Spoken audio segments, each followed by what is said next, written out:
اعوذ باللہ من الشیطان الرجیم بسم اللہ الرحمن الرحیم الحمد للہ رب العالمین والصلاة والسلام علی اشرف الانبیاء والمرسلین وآلہ الطیبین الطاہرین اعوذ باللہ من الشیطان الرجیم واللہ یدعو الی دار السلام ویہدی من یشاء الی صراط مستقیم۔ سورہ یونس آیت 25۔ اللہ سلامت قدے کی طرف بلاتا ہے اور جسے وہ چاہتا ہے صراط مستقیم کی ہدایت کرتا ہے۔ ایک دعوت بندے کی طرف سے ہوتی ہے، دعا، طلب، نیائش۔ بندہ اللہ تعالی کو پکارتا ہے، یدعو، پکارتا ہے اللہ کو۔ بندے کا اللہ کو پکارنا بندگی ہے، عبادت ہے، اپنی نیاز مندی کا اظہار، اپنی بندگی اور عبودیت کے اظہار میں اللہ کو پکارتا ہے۔ اللہ بھی بندے کو پکارتا ہے، واللہ یدعو، لیکن اللہ بندے کو جو پکارتا ہے الی دار السلام ویہدی، بندے کو بندے کی نجات، سعادت اور اس کے ابدی زندگی کی طرف بلاتا ہے اللہ۔ اس آیت میں فرمایا واللہ یدعو الی دار السلام، اللہ اپنے بندوں کو یدعو، پکارتا ہے۔ کن کو پکارتا ہے اس کا ذکر نہیں ہے، اس میں ذکر نہ کرنے سے یہ دعوت عام ہے، سب کو پکارتا ہے۔ الی دار السلام، دار السلام کی طرف۔ دار السلام یعنی جنت، جہاں سلامتی ہی سلامتی ہے، جہاں کسی بے سلامتی کا تصور نہیں ہے، وہاں کی زندگی میں کوئی نقص اور کمی نہیں ہے، کسی قسم کی خامی نہیں ہے، سلام ہی سلام ہے، دار السلام۔ اس زندگی کی طرف اللہ بلاتا ہے۔ وَيَهْدِي مَن يَشَاءُ، اور ہدایت دیتا ہے، من یشاء، جسے اللہ چاہتا ہے اس کو ہدایت دیتا ہے۔ ہدایت کی بھی دو قسمیں ہیں، ہدایت تکوینی، ہدایت تشریعی۔ اللہ تعالیٰ نے تکویناً بھی ہدایت دی ہے، یہدی، تشریعاً بھی۔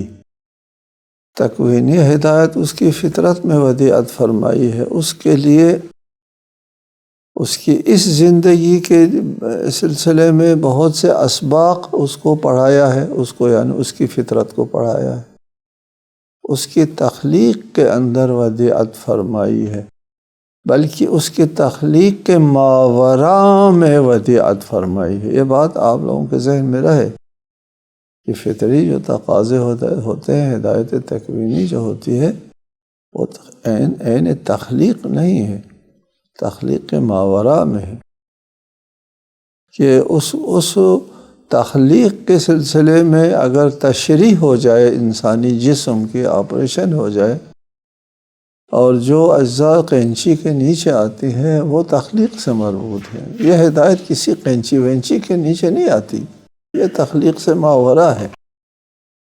انسان کی سرشت میں، فطرت میں، اس انسان کی اس زندگی کے لیے ضروری اسباق اور ابدی زندگی کے لیے ضروری اسباق اللہ تعالیٰ نے ودیعت فرمائی۔ یہ درس پہلے ہو گیا، اور آئندہ اس سے مربوط بہت سی آیات ہیں، ان میں تفصیلاً ہم اس پر گفتگو کریں گے کہ اللہ تعالیٰ نے ہدایت سے بہت سے اسباب جو ہے وہ فراہم فرمائے ہیں۔ ہدایت تکوینی، فطری ہدایت، تکوینی ہدایت، ہر ذی حیات نباتی، یہ نباتات میں بھی ہدایت تکوینی موجود ہے، اس کی زندگی سے مربوط۔ ان کو بھی مثلا دھوپ چاہیے، وہ پودے جو ہے دھوپ کی طرف جھک جاتے ہیں، جس طرف دھوپ ہے۔ ان میں بھی ہدایت موجود ہے، نباتات میں بھی ہدایت تکوینی موجود ہے، اپنی زندگی کی ضروریات کو فراہمی کے لیے، اور حیوانات میں، انسانوں میں، سب میں۔ فرشتوں کو بھی اللہ تعالیٰ نے انسان کی ہدایت اور تحفظ کے لیے موکل فرمایا ہے، اور پھر اس کے بعد انبیاء اور رسول کو بھی بھیجا ہے ہدایت کے لیے۔ یہدی ہدایت دیتا ہے اللہ تعالیٰ ہر ایک کے لیے، حکم تو ہر ایک کے لیے ہے، لیکن ہدایت سے باہرور ہونے والے سب نہیں ہوتے۔ من یشاء، وہ ہدایت دیتا ہے، ان کو ہدایت دیتا ہے جو اللہ تعالیٰ کی مشیت کے معیار پر آتے ہیں، اترتے ہیں، ان کو ہدایت دیتا ہے۔ نہیں اترتے ہیں ان کے لیے کہا ہے کہ اللہ تعالیٰ نے ان کے دلوں پر مہر لگا دیا ہے، ختم اللہ علی قلوبہم من یضلل اللہ، اور جس کو اللہ گمراہ کرے، اللہ گمراہ کرتا ہے، اللہ ہدایت دیتا ہے، گمراہ نہیں کرتا۔ اللہ مہر لگاتا ہے، اللہ ہدایت کے فراہم کیا ہے بہت سے وسائل، لیکن اگر ایک شخص ان تمام وسائل سے فائدہ نہیں اٹھاتا، اس پر حجت پوری ہو جاتی ہے، ہدایت کے تمام راستے جو ہے اس کے لیے کھول دیے جاتے ہیں، اور پھر وہ ضد اور دھرمی میں آتا ہے، ہدایت قبول نہیں کرتا، اس وقت اللہ تعالیٰ اس سے ہاتھ اٹھاتا ہے۔ جب اللہ ہاتھ اٹھاتا ہے فلا ہادی لہ، سرچشمہ ہدایت اللہ ہے، اللہ ویہدی، خدا ہدایت دیتا ہے، خدا کے علاوہ کی ہدایت کا کوئی اور سورس اس کائنات میں نہیں ہے۔ ایک جگہ ہے جہاں سے ہدایت ملتی ہے، وہ اللہ تعالیٰ کی ذات ہے، وہاں سے ہدایت بند ہو گئی، وہاں سے ہدایت بند ہو گئی، ضلال کے علاوہ کچھ نہیں ہے۔ یہ ہے یضل کا مطلب، یہ ہے ختم اللہ کا مطلب۔ پھر اس کے جب سرچشمہ ہدایت نے، واحد سرچشمہ ہدایت نے جب اسے ہاتھ اٹھا لیا، تو پھر اس کے دل پر مہر لگ جاتی ہے اور وہ گمراہ ہو جاتا ہے۔ اللہ تعالیٰ بھی کہتا ہے گمراہ ہونے دو۔ لیکن جو ہدایت کے اہل ہوتے، میں یشاء، اللہ کی مشیت جو ہے، ہمیشہ کہتا ہوں، اللہ تعالیٰ کی مشیت اندھی بانٹ نہیں ہوتی ہے، ایک مصلحت اور ایک حکمت کے تحت اللہ تعالیٰ کی مشیت ہوتی ہے۔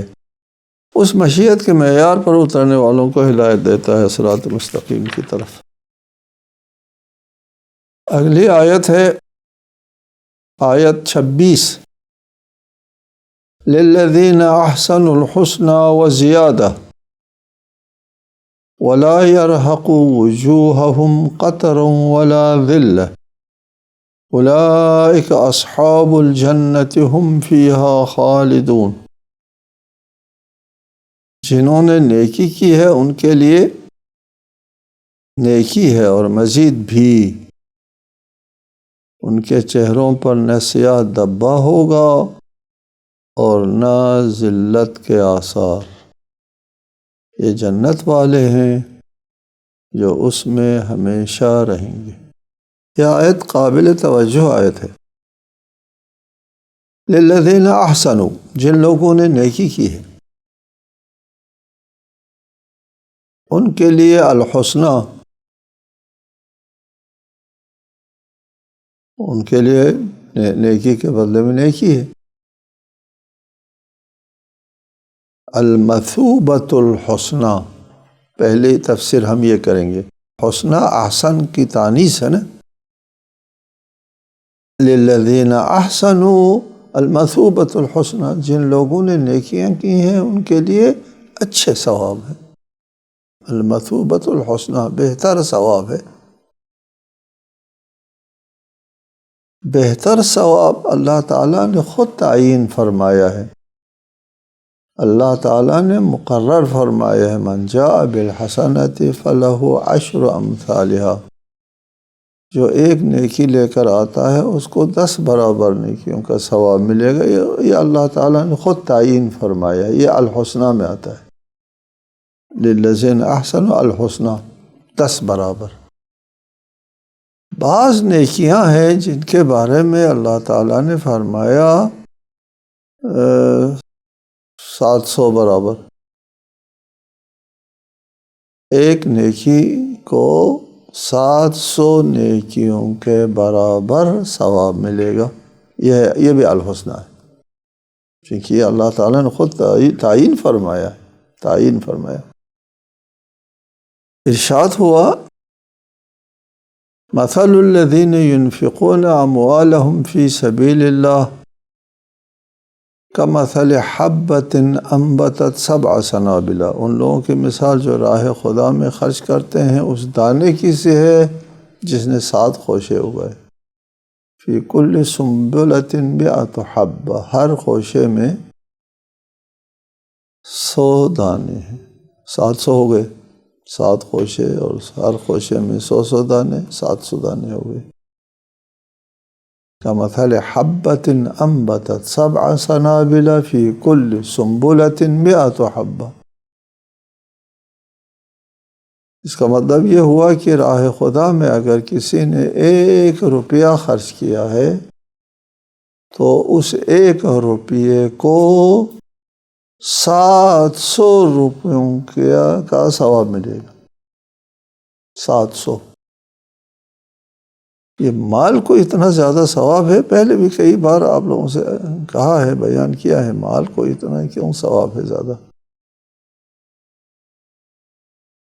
کہ انسان کی جبلت کے اندر حب المال جو ہے وہ رچا بسا ہے، تحبون المال حبا جما، جی بھر کے محبت کرتا ہے انسان مال کو، بہت چاہتا ہے مال کو۔ انسان کی ان خواہشات کے حساس ترین نقطے میں مال کی خواہش، مال کی محبت جو ہے وہ بیٹھی ہوئی ہوتی ہے، حساس ترین نقطے میں۔ حضرت امیر المومنین علیہ الصلوۃ والسلام کا کیا خوبصورت ارشاد ہے، فرمایا المرء ینام مع الثقل ولا ینام مع الحرب، بیٹا مر جائے انسان سو جاتا ہے، مال لٹ جائے نہیں سوتا، مع الحرب، مال لٹنے کو کہتے ہیں حرب، مال کے خسارے میں انسان نہیں سوتا، بیٹے کے مرنے پہ سو جاتا ہے، اس قدر حساس ترین نقطے میں بیٹھا ہوا ہے حب المال، اس سے ہاتھ اٹھانے کا بہت زیادہ ثواب ہے۔ انسان کے پاس جس چیز کی زیادہ محبت ہے، لن تنالوا البر حتى تنفقوا مما تحبون، جو آپ کو بہت پسند ہے وہ دے دو تو بہت ثواب ملتا ہے نا۔ مال چونکہ بہت پسند ہے انسان کو، اس کو دینے میں اگر ایک چیز ایسی ہے ایک پڑی ہوئی ہے آپ کے کام کے نہیں ہے، پھینکنے کی جگہ نہیں ملتی تھی، کوئی آیا اس نے کہا یہ مجھے دے دو تو آپ خوش ہو کر کے دیتے ہیں، یار جان چھوٹ گئی اس چیز سے، اس کا تو کوئی ثواب نہیں۔ اسی طرح انسان کی دیگر خواہشات ہیں، دیگر انسان کے اندر بہت سے خواہشات ہیں، ان خواہشات سے ہاتھ اٹھانے پر انسان بہت بڑا انسان بنتا ہے۔ اس لیے فرمایا نا کہ اعداء عدوک نفسک التی بین جنبیک، تمہارا سب سے بڑا دشمن تمہارا نفس ہے جو 2 پہلوؤں کے اندر موجود ہے۔ یہ خواہشات بہت بڑا دشمن ہے، اس کے اوپر غالب آنے والے انسان بہت بڑا بہادر ہوتا ہے اور سمجھدار بھی ہوتا ہے، عاقل بھی ہوتا ہے، جس کے پاس سمجھداری ہے اور بہادری ہے وہ اس پر غالب آتا ہے، ورنہ انسان عام عادی انسان شکست کھاتا ہے۔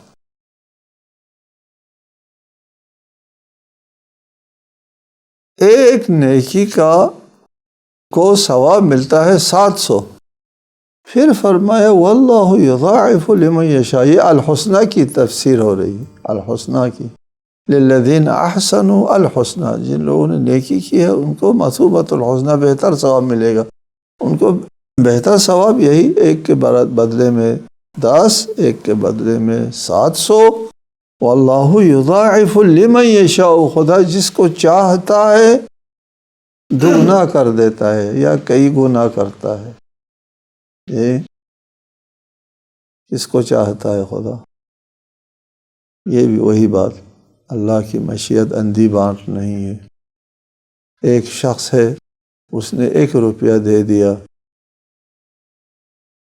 دوسرا آدمی ہے اس نے بھی 1 روپیہ دیا، 1000 دیا اس نے بھی، دوسرے نے بھی 1000 دیا، اس نے بھی 1,00,000 دیا، دوسرے نے بھی 1,00,000 دیا، پیسہ برابر ہے بالکل، لیکن کن محرکات کی بنیاد پر دیا ہے اس میں فرق ہوتا ہے، اس میں اور اس میں، جی اس کے مطابق اس کے لیے مضاعف کئی گنا ثواب ملتا ہے اس کو، اور اس کو مضاعف نہیں ملتا۔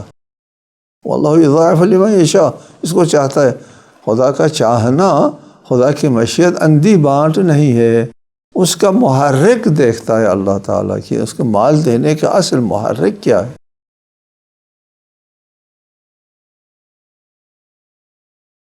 اس فقیر کے اوپر ترس آیا، رحم آیا،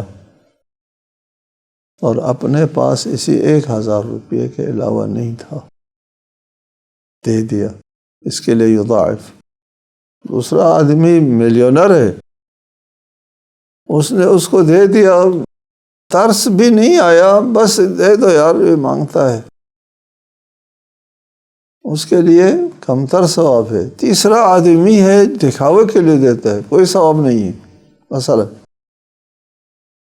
فرق ہوتا ہے، پیسہ ایک ہے۔ واللہ یضاعف لمن یشاء، خدا اس کو مضاعف کرتا ہے۔ مضاعف کو اگر ہم دوگنے میں رکھیں تو 1400 ہو جاتا ہے۔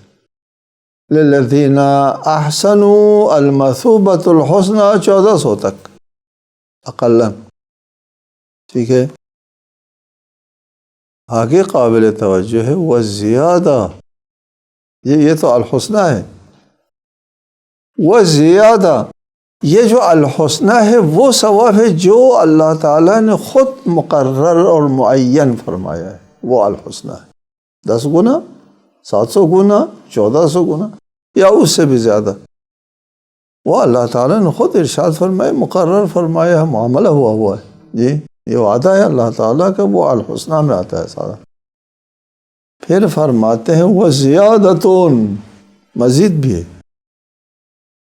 جو لوگ نیکی کرتے ہیں ان کے لیے المثوبۃ الحسنہ، بہتر ثواب بھی ہے، وہ زیادہ، یعنی 700 تک ہے، 1400 تک بھی ہے، وہ زیادتون، مزید بھی ہے اللہ کے پاس، ثواب مزید ہے، ثواب مزید، چونکہ ہم نے معنی کیا ہے للذین احسنوا المثوبۃ الحسنہ، معنی کر رہے ہیں ابھی تک، وہ زیادہ ہے، زیادہ کتنا زیادہ ہے اس کا تعین نہیں فرمایا، ثواب کا تعین فرمایا، 10 گنا، 700 گنا، 1400 گنا تعین فرمایا، وہ زیادہ کا تعین نہیں فرمایا۔ ایک جی وہ صرف اللہ جانتے ہیں کتنا زیادہ ہے، کتنا تفضل ہے اللہ تعالیٰ کی طرف سے۔ ایک اور آیت ہے لَهُمْ مَا يَشَاءُونَ فِيهَا وَلَدَيْنَا مَزِيدٌ،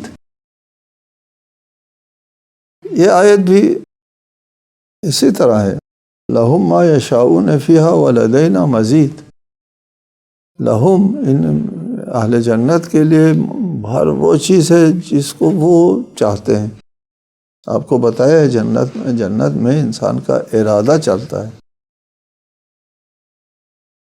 اللہ تعالیٰ کا ارادہ چلتا ہے نا، کن فیکون ہوتا ہے۔ قیامت کے دن جنت میں بھی آپ کے لیے بھی کن فیکون ہو جائے گا۔ لہم ما یشاؤون، اللہ تعالیٰ کے بارے میں ہے نا یفعل ما یشاء، اللہ جو چاہتا ہے کرتا ہے، چاہنا ارادہ اللہ الہی ہے اور وہ ہو جاتا ہے۔ جنت میں مومن کا چاہنا اس کا ارادہ ہے، وہ چاہتا ہے وہ ہو جاتا ہے۔ لہم ما یشاؤون، جو چاہتا ہے وہ مل جاتا ہے، تصور کیا، ارادہ کیا، چیز سامنے آ گئی۔ وَلَدَيْنَا مزید، جنت میں صرف وہ نہیں کہ انسان خواہش کرے، ارادہ کرے، چاہے، تو اس کے علاوہ بھی ہے۔ اس کا مطلب کیا ہوا؟ جو انسان کے خطور میں نہیں آتا، جو خطور میں نہیں آتا اس کا ارادہ نہیں کر سکتا نا، جو خطور میں نہیں آتا وہ بھی ہے، جس کا ارادہ بھی نہیں کر پاتا یہ محدود انسان، وہاں وہ بھی ہے۔ یعنی وہاں جنت میں جو چیزیں ہیں اس کا وصف بیان اللہ تعالیٰ سے ہو سکا، ورنہ کسی اور تعبیر سے نہیں ہو سکتا تھا۔ لہم ما یشاؤون فیہا ولدینا مزید، ہمارے پاس اور بھی ہے، اور یعنی جن کا یہ لوگ ارادہ بھی نہیں کر پاتے۔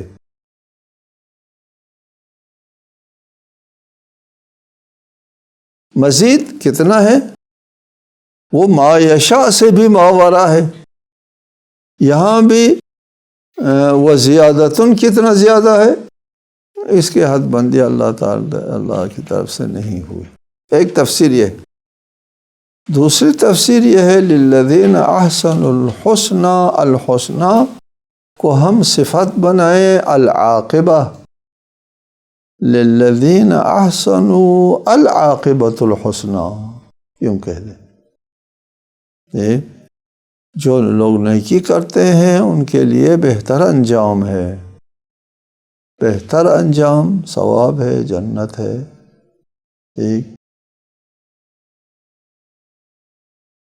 نجات ہے جہنم کے آتش سے، وہی بہتر انجام ہے۔ العاقبۃ الحسنى، بہتر خوب تر انجام ہے۔ وزیادہ،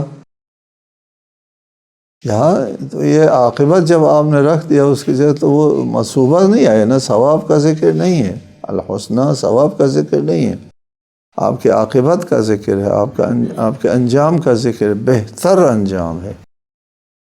بہتر انجام ہے تو پھر مسئلہ میرا حل ہو گیا، یہ اور کیا چاہیے؟ کہتے ہیں اور بھی ہے۔ بہتر انجام کے بعد، جنت کی بہترین زندگی کے بعد مزید بھی ہے ہمارے پاس، اور بھی ہے۔ اسی آیت کا ہم معنی ہو جائے گا لہم ما یشاؤون فیہا ولدینا مزید، یہ ہم معنی ہو جائے گا اس صورت میں، یہ آیت اور یہ آیت دونوں کا مطلب ایک ہو جائے گا۔ للذین احسنوا العاقبۃ الحسنى، العاقبۃ الحسنى جنت ہے، جنت میں ما یشاؤون ہے، لہم ما یشاؤون فیہا ہے، وہ زیادہ ولدینا مزید، دونوں آیت کا مفہوم ایک ہو جاتا ہے۔ یہ دوسرا جو معنی ہے وہ اس آیت کے مطابق، دوسری تفسیر اس آیت کی تفسیر کے بالکل مطابق آ جاتی ہے۔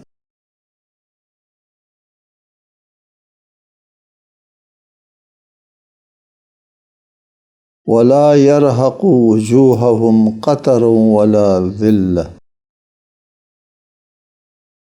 اور اس دن ان کے چہروں پر نہ سیاہ دھبا ہوگا نہ ذلت کے آثار۔ اولئک اصحاب الجنت هم فیہا خالدون، یہ جنت والے ہیں جو اس میں ہمیشہ رہیں گے۔ وَلَا يَرْهَقُ وُجُوهَهُمْ قَتَرٌ وَلَا ذِلَّةٌ، قیامت کے دن جب انسان میدان حشر میں اٹھایا جائے گا تو صورتحال بہت ہی، اس کو الفزع الاکبر کہا ہے نا، بڑی ہولناکی، اور اس کی ہولناکی بھی قابل تصور نہیں، بہت زبردست۔ یوم یجعل الولدان شیبا، لڑکے جو ہے وہ بوڑھے ہو جاتے ہیں۔ ایک دن میں، وہ ہولناکی بھی بڑی ہولناکی ہے،